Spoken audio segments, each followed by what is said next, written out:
A peninsula divided, the Korean War and its legacy. The Korean War, fought from 1950 to 1953, left a deep scar on the Korean peninsula. It pitted North Korea, supported by China and the Soviet Union, against South Korea, backed by the United States and the United Nations. The war ended in an armistice, leaving the two Koreas technically still at war. A demilitarized zone, DMZ, a buffer zone 2.5 miles wide, was established to separate the two sides.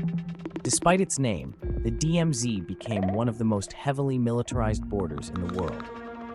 The presence of American troops in South Korea underscored the United States' commitment to defending its ally against North Korean aggression.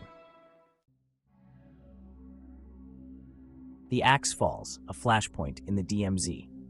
On August 18, 1976, a routine tree trimming operation within the DMZ escalated into a deadly confrontation. American and South Korean soldiers were trimming a poplar tree that obscured visibility between two guard posts. North Korean soldiers, led by Lieutenant Pak Chul, objected, claiming it was North Korean property. A heated argument ensued, and Pak called for reinforcements. In the melee that followed, two American officers, Captain Arthur Boniface and Lieutenant Mark Barrett, were killed. The incident sent shockwaves through the Korean peninsula and the world, pushing the two Koreas to the brink of war. Operation Paul Bunyan, a show of force. Outraged by the killing of its soldiers, the United States responded swiftly. President Gerald Ford authorized Operation Paul Bunyan, a massive show of force designed to intimidate North Korea. On August 21, 1976, just 3 days after the Axe murders, Operation Paul Bunyan was launched. Over 800 American and South Korean troops, backed by tanks, artillery, and fighter jets, moved into the DMZ. The mission was simple: cut down the poplar tree that had sparked the confrontation. The atmosphere was tense, and the risk of miscalculation was high.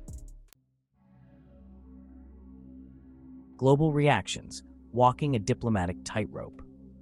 The world watched with bated breath as Operation Paul Bunyan unfolded. The incident had pushed the United States and North Korea to the brink of war. The Soviet Union and China condemned the operation as a dangerous provocation. They accused the United States of escalating the situation. The United Nations Security Council convened an emergency meeting to discuss the crisis. The United States, with the support of its allies, pushed for a resolution condemning North Korea for the attack. However, the resolution was vetoed by the Soviet Union. The aftermath: a tense calm settles. Operation Paul Bunyan achieved its immediate objective. The poplar tree was felled, and the troops withdrew from the DMZ without further incident. However, the operation did not resolve the underlying tensions on the Korean peninsula. Security was significantly tightened, and the joint security area was redivided with a concrete barrier. The incident highlighted the constant risk of miscalculation and the ever-present potential for conflict. The killing of the two American officers and the subsequent Operation Paul Bunyan served as a stark reminder of the fragility of peace on the Korean peninsula. A lasting symbol: the tree as a reminder. The poplar tree at the center of the 1976 incident became a potent symbol of the Cold War. A monument was later erected near the spot where the tree once stood, dedicated to the memory of Captain Boniface and Lieutenant Barrett.